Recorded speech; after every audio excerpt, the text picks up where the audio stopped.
अस्सलामुअलैकुम, क्या हाल है। उम्मीद करता हूँ आप सब ठीक होंगे। तो आज मैं आपके लिए 2.4 लेके आया हूँ, जिसमें सबसे पहले हमने जो है ना इम्पोर्टेंट लॉज जो है डिस्कस करनी है। जिसमें सबसे पहला हमारे पास जो लॉ है वो है प्रोडक्ट लॉ। ठीक है। अच्छा, प्रोडक्ट लॉ क्या है कि हमने ना ये प्रूफ करना है, ये जो हमारे पास है ना, log x y to base b बराबर होता है log x to base b plus log y to base b. तो ये हमने जो है ना प्रूफ करना है। तो ये बड़े आसान से प्रूफ है। आपने क्या करना है, ये वाला जो नंबर, ये वाला जो है ना एक चीज, दो चीजें है ना, ये वाली जो चीज है ना इसको आपने एमलेट कर लेना है, और ये वाली जो चीज है ना इसको आपने एनलेट कर लेना है। ठीक है। उसके बाद ये एक इक्वेशन बन गई और ये दूसरी बन गई। ठीक है। उसके बाद ना आप लोगों ने इसको एक्सपोनेंशियल फॉर्म में लिखना है। अब दोनों को, इसको भी, ये जो पहली खड़ी है और इसको भी। अब m इज इक्वल टू ये वाली, n इज इक्वल टू ये वाली। अब क्या होता है एक्सपोनेंशियल फॉर्म में कि जो log वाली साइड होती है ना, तो log वाली साइड की जो पावर होती है वो उस दूसरे के पास चल जाता है, और जो इधर नंबर खड़ा होता है वो log वाले नंबर की ना पावर बन जाता है। ये देखें, x इधर आ गया और ये बी वैसे खड़ा रहा और एम जो है ना इधर आके इसकी पावर बन गई, और एक्सपोनेंशियल फॉर्म में जो है ना लोग वो खत्म हो जाते हैं। इसी तरह एन इज इक्वल टू लोग वाई टू बेस बी, इसको बी की पावर वाई नहीं पढ़ना, लोग वाई टू बेस बी। ये वाई इधर आ जाएगा और ये बी इधर ही खड़ा रहेगा, एन जो है ना इसकी जाके पावर बन जाएगा। अब आगे क्या करेंगे, एक्स और वाई को ना आपस में मल्टीप्लाई करवा देंगे। तो एक्स वाई जब आपस में मल्टीप्लाई होगा तो लेफ्ट हैंड साइड में मल्टीप्लाई होगी, और राइट हैंड साइड में। ठीक है। तो ये देखें, ये आ गया आपके पास मल्टीप्लाई एक्स एंड वाई। ये एक्स और वाई को मल्टीप्लाई किया है, तो उसकी जो वैल्यूज थी b m dot b n, ये डॉट मल्टीप्लाई का साइन होता है। ठीक है। फिर नीचे मैंने एक बात लिखी है, ये बड़ी इंपॉर्टेंट है, कि अगर बेसिस सेम हो ना, बेसिस, ये बेसिस नीचे वाली होती हैं, ये नीचे वाली जो रकम होती है ना नीचे वाली, इसको बेस कहते हैं, इसको पावर भी कहते हैं और एक्सपोनेंट भी कहते हैं, ये जो ऊपर होती हैं। अच्छा, अगर बेसिस नीचे वाली रकमें सेम हो ना, एक जैसी हो, तो जो उसके ऊपर वाली रकमें होती है ना, पावर जो होती है वो प्लस हो जाती है। ठीक है। ये मैंने प्लस कर दी, और बेस को एक दफा लिखना है। ये जो नीचे वाला नंबर होता है ना, इसको एक दफा लिखना है, और ऊपर वाले नंबरों को आपस में जो है ना ऐड कर देना है। ये मैंने लिखा भी है, ये आप पढ़ लेना, कि अगर बेस नीचे वाली वैल्यू एक जैसी हो और एक्स और मल्टीप्लाई हो रही हो तो पावर जो है ना वो ऐड हो जाती है। ठीक है। अच्छा, फिर ये एक्स वाई वैसे आ जाएगा, ये बी की पावर एम प्लस एन। फिर यहाँ पे ना लोग ले लेंगे, लोग, तो लोग पीछे चल रहा है, लोग बी चल रहा है ना, तो इसी तरह ये बी है ना, बी, तो लोग लेंगे तो साथ उसकी ना बेस ले लेंगे बी। ठीक है। तो ये log x y to base b, इधर बी की पावर एम प्लस एन लिखा है ना, तो ये जो होता है ना प्लस वाला, इसको ना हम लोग के फार्मूले में ना, ये जो होते हैं ना मल्टीप्लाई वाले, इसको प्लस में लिख सकते हैं। तो प्लस वालों को जो है ना, जो प्लस हो रहे होते हैं ना, तो उनकी जो होती है ना बेस, उनको एक दफा लिखते हैं, और उनकी जो पावर्स होती है ना, पावर्स, वो आपस में प्लस हो जाती है। ठीक है। तो ये हमारे पास एक प्रूफ है पहला, ये। उसके बाद हमारे पास दूसरा है क्वोशंट लॉ। क्वोशंट लॉ हमारे पास क्या होता है कि हमारे पास इसमें सारा सेम है, जस्ट ये डिवाइड हो रहा है। तो जब ये डिवाइड होता है ना लोग के फार्मूले में, तो वो आपस में माइनस होते हैं, मतलब कि ये वैसे आ जाएगा, एक इसकी ये पावर बन जाएगी, फिर ये आएगा और एक इसकी नीचे वाली पावर बन जाएगी, और दरमियान में जो है ना वो माइनस आ जाएगा। तो वैसे ही करना है, इसको एम, इसको एन, एक्सपोनेंशियल फॉर्म, एक्स इधर आ जाएगा, एम बी की पावर बन जाएगी, वाई इधर आ जाएगा, एन बी की पावर बन जाएगी। फिर क्या करेंगे, उधर हमने मल्टीप्लाई किया था दोनों को, इधर डिवाइड करेंगे, एक्स डिवाइडेड बाय वाई, ये डिवाइड हो रहा है यहाँ पे, बी की power m divided by b की पावर एन। अच्छा, फिर क्या होता है कि अगर डिवाइड में बेसिस सेम होना, तो जो पावर्स होती हैं वो आपस में माइनस हो जाती हैं। तो ये देखें, ये बेस बेस को एक दफा लिखा और पावर्स जो है ना वो माइनस हो गई। तो जब ये माइनस हो जाएंगे, अब लोग लेंगे, कौन सा लोग, बी वाला, तो यहाँ लोग बी, और उसके ऊपर ये पावर आएगी ना एक्स वाई, और इधर बी एम माइनस एन, ये देखें, और फिर ये आ जाएगा, और लोग इधर लेंगे ना जब, तो लोग बी की पावर एम, ये माइनस यहाँ आ जाएगा, लोग बी, हमारे इसको पढ़ना लोग एम टू बेस बी। जल्दी में इसको पढ़ते हैं, बी की एम और बी की एम। ठीक है, ये आपने समझ लिया। बाद हमारे पास जो है वो पावर लॉ है, थर्ड जो इसका लॉ है। तो पावर लॉ क्या होता है, बेसिकली जो पावर होती है ना, पावर ये वाली जो होती है, ये ऊपर जो पावर होती है, ये ना हमेशा लॉग के पीछे आ जाती है। तो बस यही आप लोगों ने याद रखना है, इसका इतना खास प्रूफ नहीं है। वैसे आप लोग देख लें, इसको जो है ना, ये वाली जो चीज थी, ये एन के बगैर एमलेट कर लिया, एक्सपोनेंशियल फॉर्म में लिखा तो एक्स जो है वो इधर आ जाएगा और एम जो है वो बी की पावर बन गई। फिर ना दोनों साइड पे ना एन को मल्टीप्लाई करवाया गया, इधर भी एन को मल्टीप्लाई करवा गया, इधर भी एन को मल्टीप्लाई करवाया गया। तो ये पीछे ही पड़ा है कि पावर्स मल्टीप्लाई हो रही हो ना, तो ये पावर्स होगी मल्टीप्लाई, ब्रैकेट आ जाए ना तो वो पावर्स आपस में मल्टीप्लाई हो जाती है। उसके बाद ये एक्स एन जो पीछे बना था ये वाला, इसके बगैर, तो log b है ना, तो log b चल रहा है तो वो log b ले लिया, log b लिया n टू बेस x, तो यहाँ पे जो है ना ये n पीछे आ जाएगा, log x to base b ये वैसे आ जाएगा। ये पावर रूल है हमारे पास। उसके बाद चौथा है, ये अक्सर आ जाता है कि, अच्छा ये मैंने एक चीज भी लिखी हुई है, log में जो पावर है ना वो कोफिशिएंट बन जाता है। अच्छा कोफिशिएंट क्या होता है, ये जो log के पीछे जो नंबर आए ना, तो वही कोफिशिएंट होता है। अगर कुछ भी ना आए ना, मतलब कि ऐसे समझो वेरिएबल के पीछे जो नंबर आता है, अगर कुछ भी ना हो तो वन होता है, तो ये एन जो है ये यहाँ पे आ जाएगा, तो ये कोफिशिएंट है। उसके बाद है change base law. Change of base law क्या होता है कि ना, हमारे पास ये उन्होंने क्वेश्चन दिया है कि हमने इसको प्रूफ करना है। आपने ना सिंपली क्या करना है कि इसको ना एमलेट कर लेना, एक्सपोनेंशियल फॉर्म में लिख लेना है। कैसे लिखते हैं, जो पावर होती है ना, पावर वो दूसरी साइड पे चल जाती है log की पावर, और जो उधर वाला नंबर होता है ना वो इधर log वाले वेरिएबल की पावर बन जाती है, बेस की पावर बन जाती है। फिर ना दोनों साइड पे log a से ना मल्टीप्लाई करवा देना, इधर भी log a से मल्टीप्लाई करवा दिया और इधर भी जो है ना log a से मल्टीप्लाई करवा दिया। ये जो है ना log a, ये बन जाए a जो है ये बेस है, तो x जो है वो पावर है, x टू बेस है, और इधर m, ये b की पावर m है और b टू बेस a है। ठीक है, अब m क्या होगा कि ये जो m है पावर है ना, तो पावर log के पीछे आ जाएगी, ये आ गई, ये log x to base a, m log b to base a। अब हमने निकालनी है m की वैल्यू, जो लेट किया होता है ना उसी की वैल्यू निकालते हैं। m लेट किया था ना, तो ये इधर सारा इसके साथ क्या हो रहा है, मल्टीप्लाई। कैसे मल्टीप्लाई हो रहा है कि अगर साइन ना हो ना तो वो मल्टीप्लाई होते हैं। ठीक है, तो ये इधर आके डिवाइड हो गया।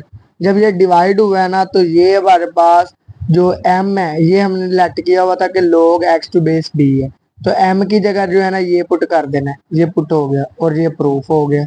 ये अक्सर क्वेश्चन में यूज होता है, एमसीक्यूज में भी पूछा जाता है। तो अब हम एक्सरसाइज शुरू करने लगे हैं, उससे पहले मैं आपको कुछ इंपॉर्टेंट एमसीक्यूज बताना चाहता हूँ जो कि अक्सर पेपर में आती है।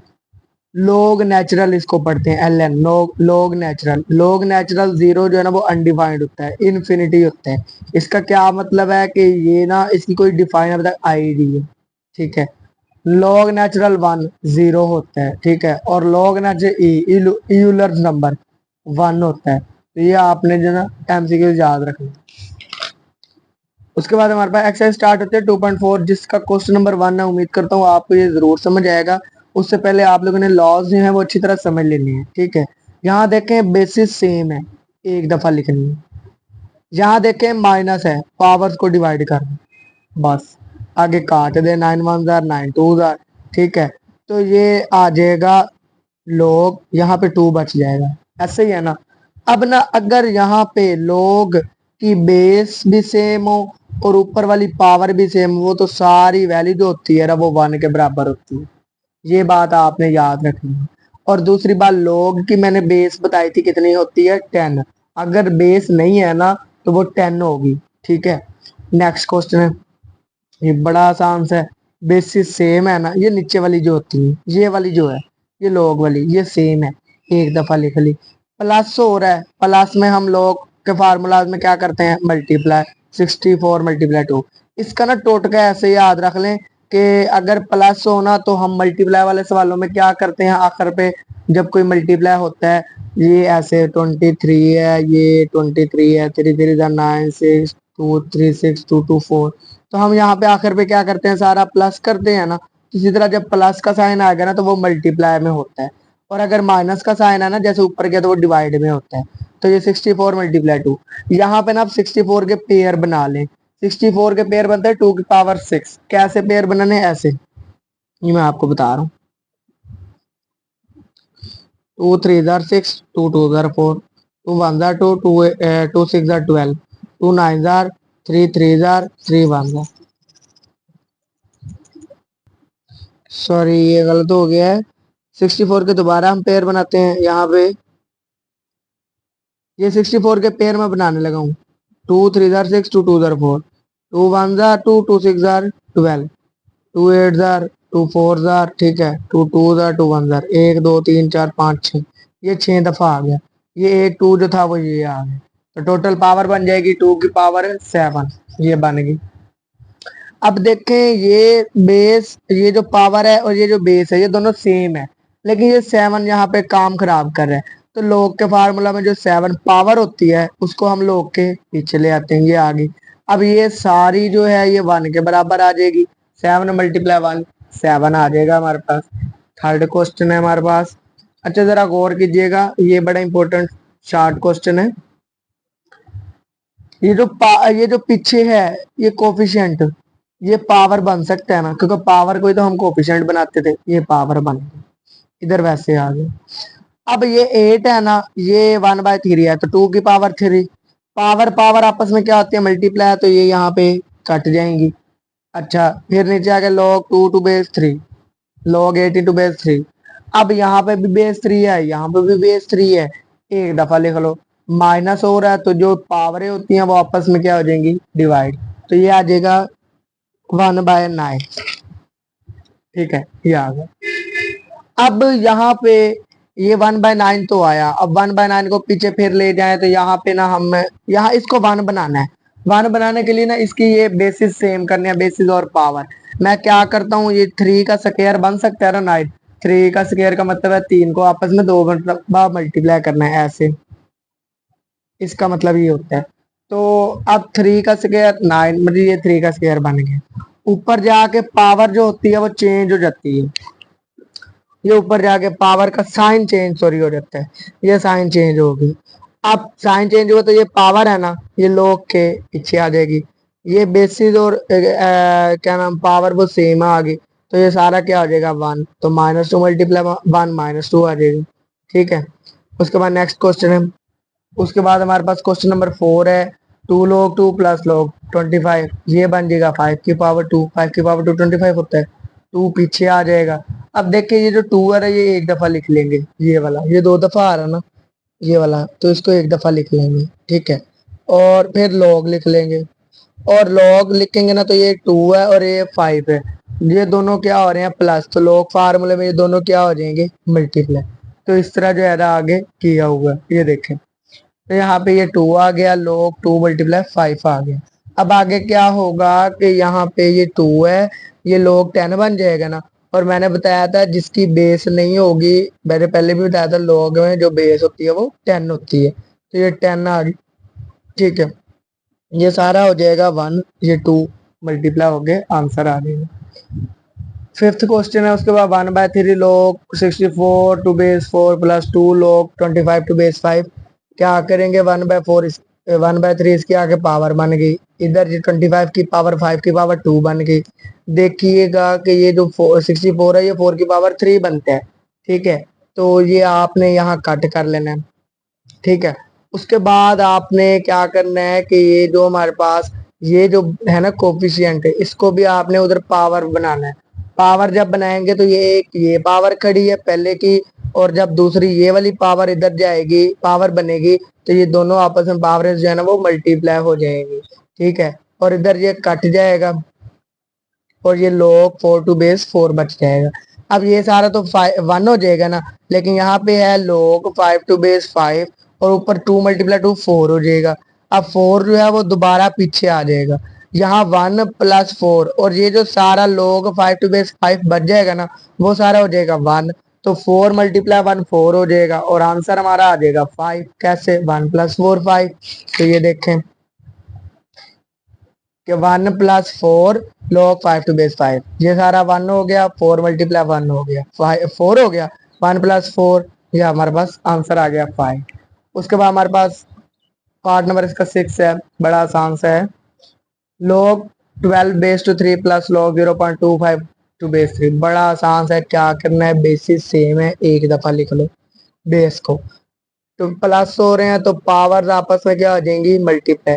मल्टीप्लाई होना तो आपने कैलकुलेटर पे देखना है। मैं आपको ये दिखाता हूँ कैलकुलेटर पे, ये देखें 0.25 मल्टीप्लाई है 12, तो ये देखे 3 आंसर आता है। ठीक है, ये 3 आ गया, तो ये 3 आपने यहाँ लिखना है। अब ये देखे ये भी सेव है, ये नीचे वाला नंबर भी सेव है। इसका टोटल यही याद रख लें, जब दोनों चीजें ये वाली सेम होंगी ना, तो ये सारा जो है ना वो 1 हो जाएगा। तो ये हमारा क्वेश्चन नंबर 1 यहाँ कंप्लीट हो जाता है। ठीक है, तो उम्मीद करता हूँ आप सबको ये समझ आई होगी। तो इंशाल्लाह ये क्वेश्चन वाइज कुछ एक्सरसाइज इस तरह